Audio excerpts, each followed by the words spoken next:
So last night it got really cold again. The pond froze over again. There's chunks of ice everywhere.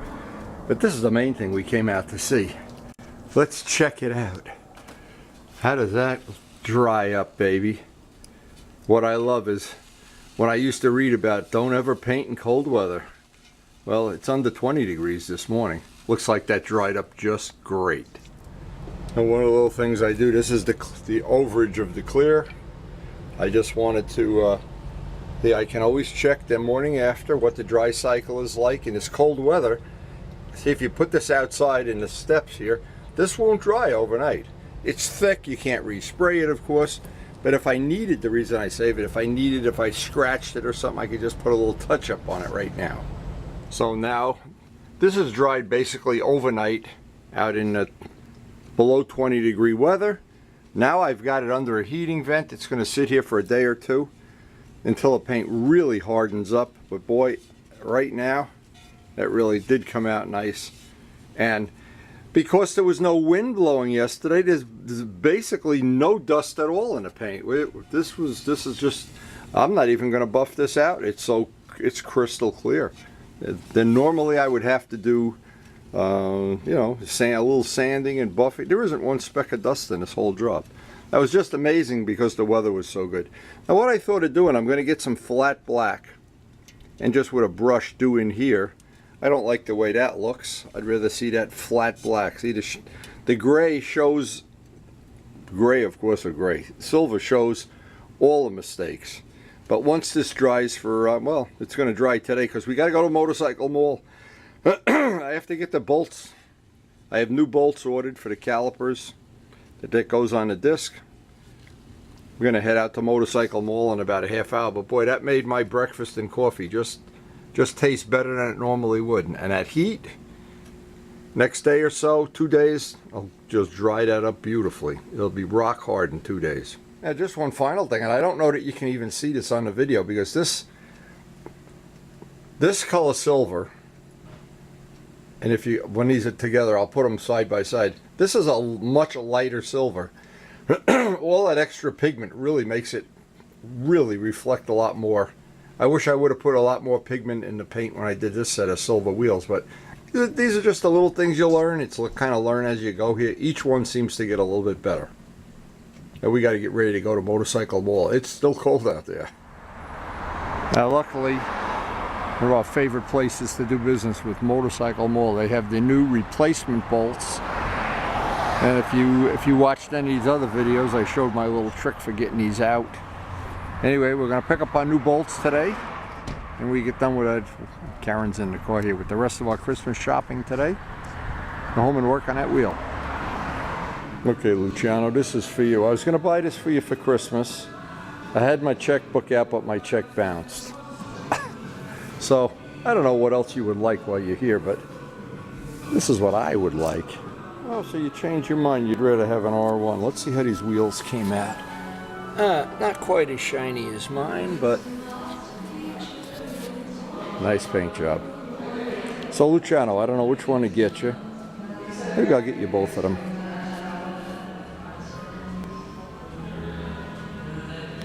Maybe I'll get this one for myself. Hey, it's Christmas. So after all this, and you can't believe this is true, but it is true. That's why I'm putting it on the video. Everything on the video is true.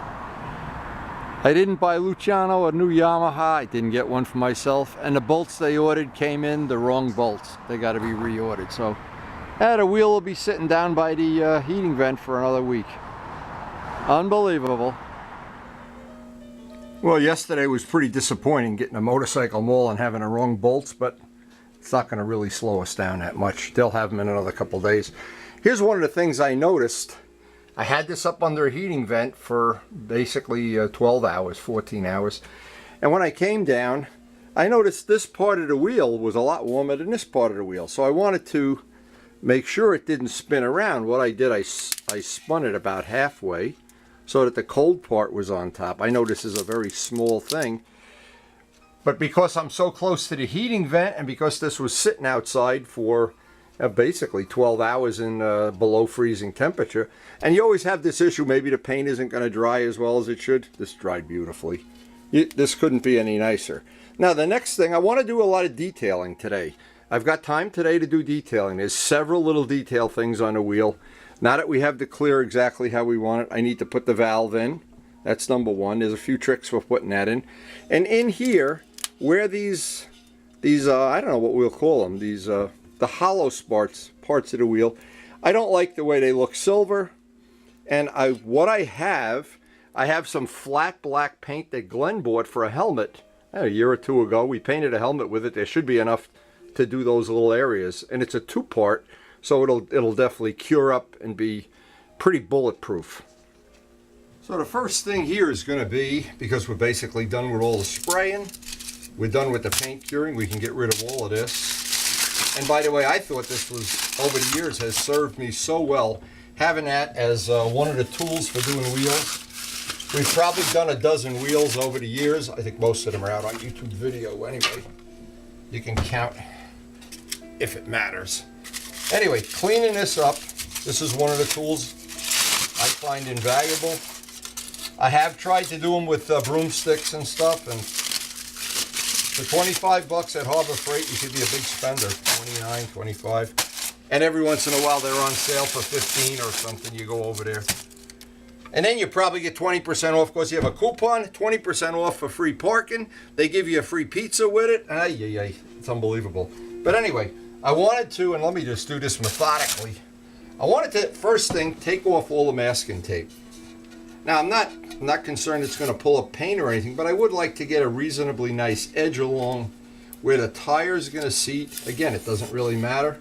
It's for my own purposes. Most of the stuff I do is for my own purposes anyway. Because I have seen, believe me, I have seen some wheels that were painted that I thought it was almost funny that the paint was up on a tire and whatever. But we do try to do a nice job. And we do try to pass on anything we learn. Sometimes the stuff we learn is not as good as it should be. Like this thing with Motorcycle Mall now. I've done a lot of business with them. And I can't believe they can't order the right part. But hey, that seems to be the way of the world right now with the way we're going. I don't know. I imagine in the old days, in John Wayne days of the world, if you did what the wrong bolt, yeah, you'd be working at McDonald's instead of Motorcycle Mall. Maybe he's going to be working, I don't know. But anyway, it's all beside the point. I want to get off all the tape. And I want to show how I put those Curvy Girl valve things in. That is an important thing not to get wrong. Now, I thought I'd mention, and this is a good time to mention it anyway, a funny story. I always say to my friends, I don't really like things painted flat black. There's a lot of reasons for that, but the biggest one is, and I go back, this is something that actually really happened to me. I was probably 16 or 17 years old. My mother had an old car. She had given me the car. She bought a different car, and she said I could do what I want with it. So the first thing I did, I went out and bought a couple cans of Bondo. I fixed the dents then there were plenty of them. And I thought, well, that looked pretty good. I block sanded them in. I thought I was like bitchin' rides or something. And then I went out and bought probably a case of spray cans of auto primer. Flat black or dark gray auto primer. And what happened when I went over to Bodywork, which wasn't that good, trust me, it looked perfect in flat prime. It looked perfect. Now, at the time, and this is really the truth, at the time you could get a car painted on Tunnelly Avenue, Earl Scheib, or whatever the company was, for $29.95. Anybody that can remember that is probably as old as I am. So what's funny about it is, I had taken this car that's now in prime, and I looked at it and I said, this is perfect, but it was all flat. It wasn't shiny. Well, they sprayed on a coat of, I don't even remember what color we had it painted, but when they put the shiny paint on, and they used to use this enamel that dried, looked like it was wet a year later. When they made the things that were dull shiny, you could see every mistake in it. It was unbelievable. I was so disappointed. It was unbelievable. But that taught me a valuable lesson, that when you want to hide something that's not right, it's a little rough, like those little inserts in the wheels, they're a little rough. Flat black is your best friend. But I always think when you pay the kind of money you pay for a new motorcycle now, no matter what brand you buy, it doesn't even matter. And European, Japanese, whatever, half of the bike is flat black. The frames are flat black. Well, what it means is what they do is they bead blast it and just put, I call it barbecue paint. But to me, I relate something nice and shiny with quality and something flat black with, and of course it's not true, but when I see flat black, I say somebody's trying to cover up crappy workmanship. Now, that wheel, when it was from the factory, was pretty rough. It really wasn't that nice. But I think we've done a job of upgrading it. But now to get in there, I'm going to get rid of this, do the valve, and then the last thing, get in there and put some of that Glen flat black in there. Because I want to cover up the fact that that's not as smooth as this, and that'll kind of mask it. Now, I try to always share this kind of information. The reason you always want to back mask this whole surface, any surface that the disc is going to rub on, this is a machined, very flat surface, and the disc is going to mount right up there. So obviously you don't want any dirt, any grease. We can't really mount this today because Motorcycle Mall didn't get us the bolts. But I want to make sure that even on the edge here, and you can run a blade right along the edge here and just get out anything that would keep that from being a perfectly flat surface. And hey, in fact, you can see there's a little bit of stuff right along the edge. I don't want the disc to be mounted anything but perfectly flat. That's one of the key things to putting this back together. Now, a lot of people think, and everybody that's ever done a set of wheels in the shop here knows, you start off thinking, oh, it's going to be 10 hours to paint a wheel or something. Yeah, you know, and you can always go and take them to the powder coater and they can just mop on a set of powder coating. But painted wheels, you have so many options of colors and choices and things that I think it's really worth it anyway. And plus, it's a lot less prone to a chunk falling out like powder coating does. Even though the powder coating is probably a little more durable, but you do want that surface to be perfectly flat so that when the disc mounts up and you torque the bolts down in a star pattern, you really don't want to have any chance that that disc is on just a little bit crooked. And that is a critical thing. Now, the biggest part here is the surface where this mounts and the surface in the back. I don't want to have this bolt tightened with a wrench. I want it hand tight. I wanted to show a couple other things here. I get the dust off of that, the overspray. That I want to be a perfectly clean surface. What I did, I took the bolt, wrapped a little bit of masking tape around it so it would be centered because I want the valve to be centered. I don't want to have this offset. And what I'll do is I'll save this in my, right with the tire changing stuff. Next time we do a wheel, I won't have to fish around looking for the bolt. Now this is the final thing. The valve, this is a really precision thing. They really do a nice job, all of the wheels, the cast wheels anyway. I want to tell a very short story about these. These come two different diameters, 8 and 11.3. And here's what I would suggest you do, no matter what wheel you have, no matter what wheel. You're going to order a set of these, they're $29 a set.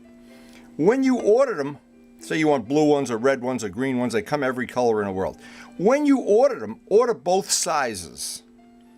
Speak to the girl at Curvy Girl, K, it's Curvy Girl K, and these are wonderful little things. There's only one issue I've ever had with them. No matter who I've had order them, they come the wrong size. If you order 8s, they come 11s. You order 11s, they come 8s. Not on purpose. They just try to send you the right one. I don't think their book is as accurate as they think it is.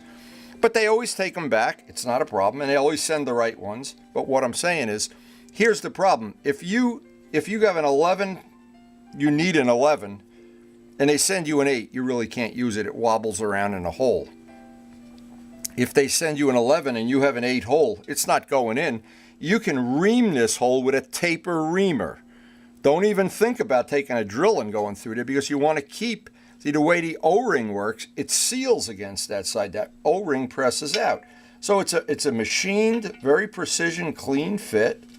When it goes in there, and then tightening the nut, and they tell you right in the Curvy Girl literature how tight to make the nut. Don't make it over tight. You want to have it just tight enough that you can't move this. And I've had it, even though that you could move this a little bit, it didn't leak air because I hadn't ruined the rubber washer. But if you over tighten this and then go to force it, you make yourself a problem. And then you have to order the little extra, a taper. It's not a taper, it's a stepped O-ring, a special one. Now I always like these, especially on the front wheel, to have 90-degree valve stems and facing to the throttle side of the bike, because the bike leans down that way, so it's easier to check the pressure. And because I check the pressure every time I ride the bike, just because I'm paranoid. And every once in a while it's a little bit off, and you never know why. It's 2 pound too much, or 2 pound if it gets hot, or cold it gets low. But it's a good idea to find the pressure that works for you. And another good thing that I've learned the hard way is where we ride, the roads are bumpy. If you're riding on bumpy roads, having 2 pounds less air in the air pressure in the bike, no matter what the temperature is, 2 pounds less air lets it glide through places where it normally would hop off the ground.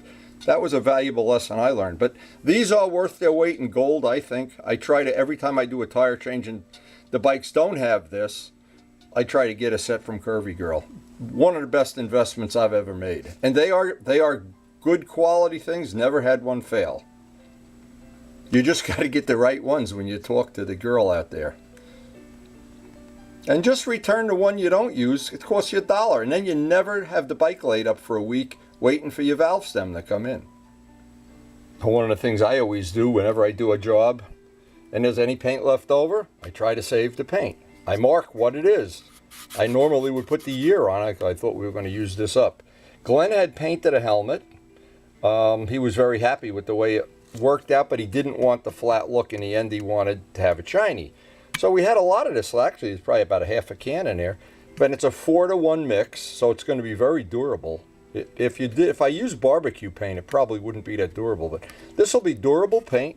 I'll mix a little bit up off camera. And now, because Karen is an artist, and she goes to these art classes, there's always a bunch of the paint brushes that she uses that are getting a little old and ratty, so I can pick through her drawer. She's got hundreds of brushes, and pick one that I can use. I want to get down into the black hole in space here. One that I can get down as far as you can see. And again, this is a little detail thing. See, I don't like the way that looks silver. If when this is black, it didn't look as bad. I sanded it. Looks better, but not great. But it will, I think it'll look better if I just get in there with the flat black. And it's always a good idea to save the extra paint. Today is living proof of that. Okay, so what I need for this job, I need a little baby flashlight. I have the paint that I've mixed, 4-to-1 ratio. I have the cap with some of the paint that's half dry, and some Q-tips. And I want to show how you think this is easy? Heaven forbid we do anything easy. This is really labor intensive to get this right. Now, step one is I always take the little flashlight, look inside, make sure there isn't any big spots I've missed that could be cleaned up. In this case, there isn't. I take a normal size, and these are all Karen's, actually they're Karen's brushes. These are some of her brushes that she's used, but they're not good for her painting class anymore. I guess they wear out or something, I don't know. And what I want to do is I want to get everything right up to the edge. Now, just to mention something that you'd think would be funny, I've got to be able to get into the wheel because it's like a model railroad tunnel.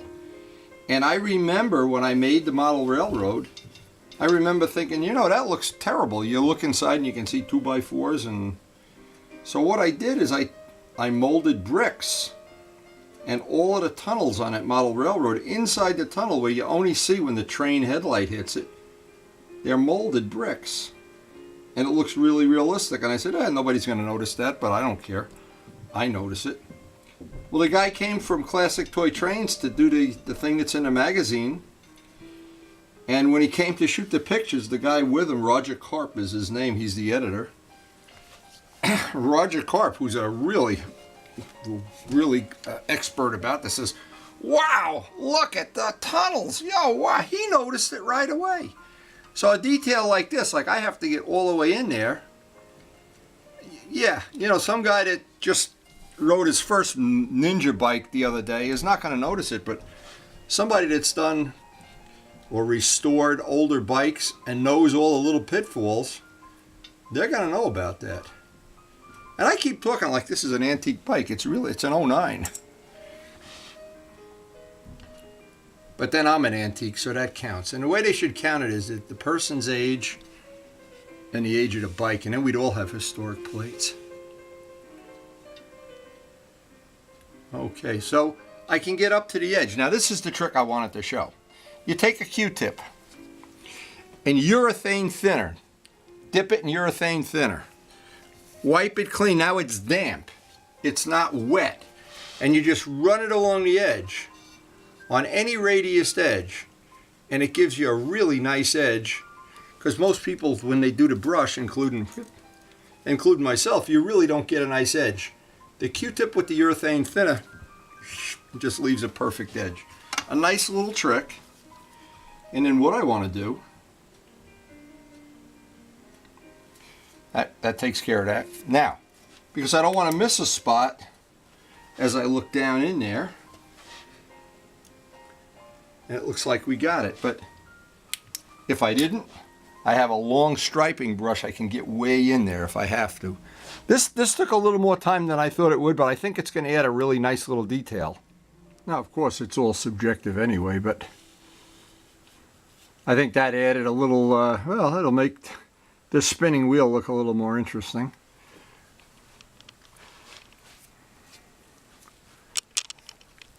Now, if we only had those bolts we could finish this today, but what happened, this took way longer than I thought it would, and we're almost out of time, so. And we, of course, have to pick up the baby. Now, I wanted to see how this dried up. Of course, all this is subjective. Yeah, I wanted to make sure before I go to bed tonight that I like that. I did not like the way that looked when it was, well, it was down there. I don't know. It just didn't look right. I just wasn't happy. I'm happy now. Now, next time we get to work on this, what I wanted to do, I wanted to leave it under the heating vent for a couple of days. It's always good, this paint, and I've heard it every possible way, that this paint, you know, is dry in 20 hours, 8 hours, but that's under real shop conditions when you have controlled your temperature and humidity. We can't do that, of course. We're doing this on the fly.